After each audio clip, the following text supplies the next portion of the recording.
Well, that was a lot of fun. Man, oh man. As I said, I'd only been to one concert in my life before tonight, and that was pretty amazing. What was it called? The Blossom Music Festival? Yeah. Blossom something? Blossom. It was just Blossom. In Cuyahoga Falls. I think that's how you say it.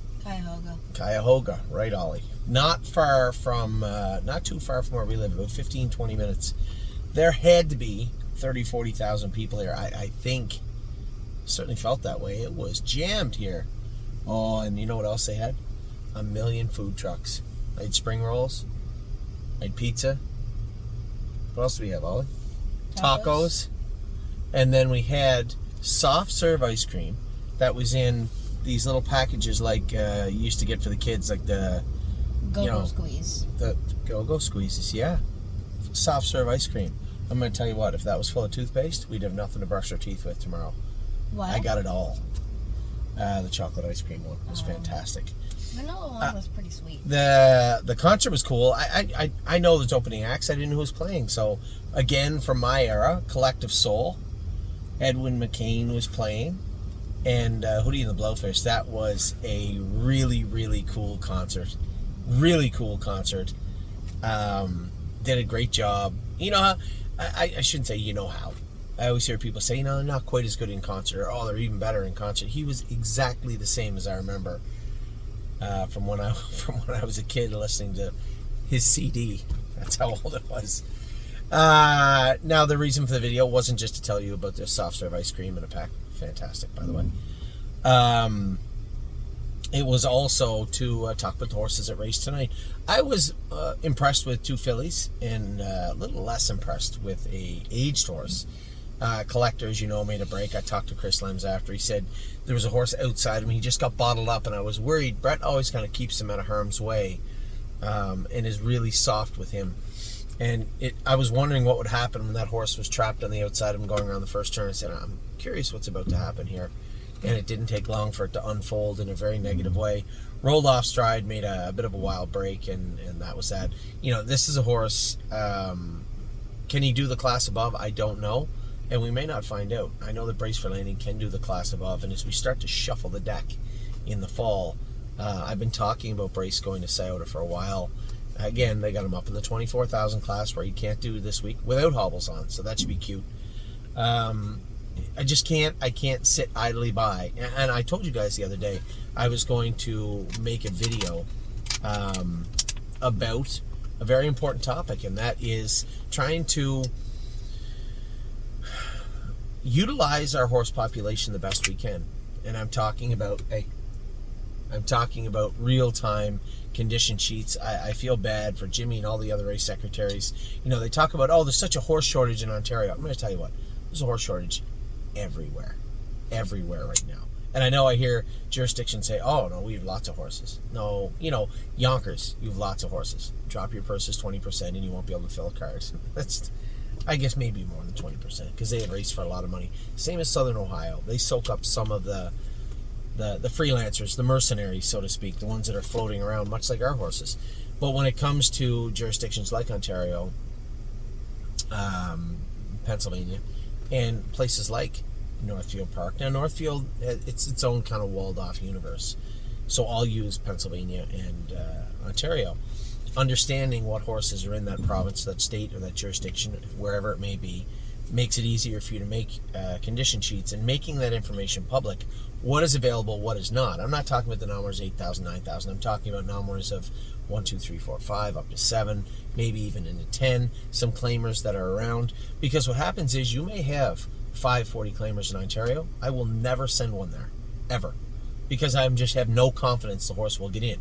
But if I knew that there was 4 or 5 or 6 other ones in that jurisdiction, I might buy one, right? Send it there. Say, yeah, geez, it would be nice to get that class to fill. But without any confidence, what I'm left with is a horse like Brace for Landing that fits probably the 18-21 class. Maybe I'm wrong. Maybe he had to win the 24. But I find that extremely hard to believe since he hasn't really been that effective his last 3. So he ends up being used in a class that he doesn't belong in or shouldn't be in. And if that's a class he has to win, then he doesn't belong in that jurisdiction, because that is not a group of horses he should be racing against. And that's not me being angry. I actually feel bad for the race secretaries and the race offices, but at the end of the day, as I said, I do believe there's a better way forward. And I made a video about it, 10 minutes long, and I sent it to Woodbine. Sent it to Jim Lawson, Billy McClinchy. A very optimistic video, not negative in any way, shape, or form. The only negative part was me simply saying, hey, if I don't have confidence that I can get my horses raced in a consistent way, then I'll tell you, I can't send horses there. Just got to put our house in here. 25 minutes away, not bad. We're going right. And that's not a threat or me scolding anybody. That is simply me giving you the facts. If I can't enter my horse, if I can't send a horse to Ontario and say, okay, a horse like Brace for Landing, he is going to get raced in the optional 70 claimer, the optional 50 claimer, the Mountain Horse, the 21,000 class every week. He's going to get in. It's not a problem. If he's good enough, great. If he's not, then we'll find a different spot for him. There is no different spot. There's just wherever we can get him in every week, and that's just not. It's not helpful for us in any way. So, I had done that this week. Hopefully something comes of it. I got the feeling over the last... I've been quietly asking for a decade or more. And they had the information. Track It's there. They pushed to have most horsemen enter online. And I don't know how many enter online. I'm going to assume it's 80 or 90% of them. But I could be wrong. Could be way off. Could be much lower. If it is somewhere around 80 or 90%, then you already have all the information. It's already right there. You just have to utilize it. So hopefully they will. Because if they don't, a horse like Brace for Landing, when I take him out of Ontario, and I will take him out of Ontario, he's not going back. And he won't be replaced with anybody either. And you can see the writing on the wall. What'll happen? We'll have some non-winners of 1 or 2 horses, because we know that they fill. We'll have some babies to train down. Maybe some higher end horses, like a Looks Like Money or a Pacer, if we can. But I can't buy middle condition horses just to get devoured every couple of starts. As I said, that's not me blaming anybody. That's just the reality of it. I don't have enough information in front of me to confidently send horses there. And that's everywhere. Horses don't get in at the Meadows. Stay Close doesn't get in at the Meadows. They've tried to put him in the open. And I've told him, if he doesn't get in the 12,000 class, just leave him out. He is not to go in the open. I'll send him to Northfield. I'll send him to the Scioto. Or I'll sell him. And I'll find horses that do fit the non-winners of 1 to 7. Because I know that they can get in every week. And I know what caliber of horses we have to race against. Whether it be the Meadows or whether it be Northfield. So as we start to acquire horses, we're going to start to move some horses out. And Horse the Collector, he's got 1 more win in that class at Scioto. I'm not positive he can do in the class above it. I know that Brace for Landing can. I'll likely send Brace for Landing there and sell Collector. More than likely. But this isn't a bad thing. Shuffling the deck, bringing in some new blood, some fresh faces, moving some of the older horses out. It's not a bad thing. Now, that was a long speech that Collector had started. I'm going to talk about the fillies. They race good. Resolve Indeed running in a little bit more than I'd like to see down the lane. Now they do have a Murphy and a line pole outside. I know they have a little pole inside. I don't know if James was playing coy. He looked pretty chilly in the bike. And it looked like Resolve Indeed had that filly, and they both fought back on. They both raced very well. And I would say that's pretty good progression in her career. I would love to see her beat James and beat that filly. But the other filly raced good too. So, rinse and repeat. Does she need the line pole? Does she need the Murphy? I'm not sure.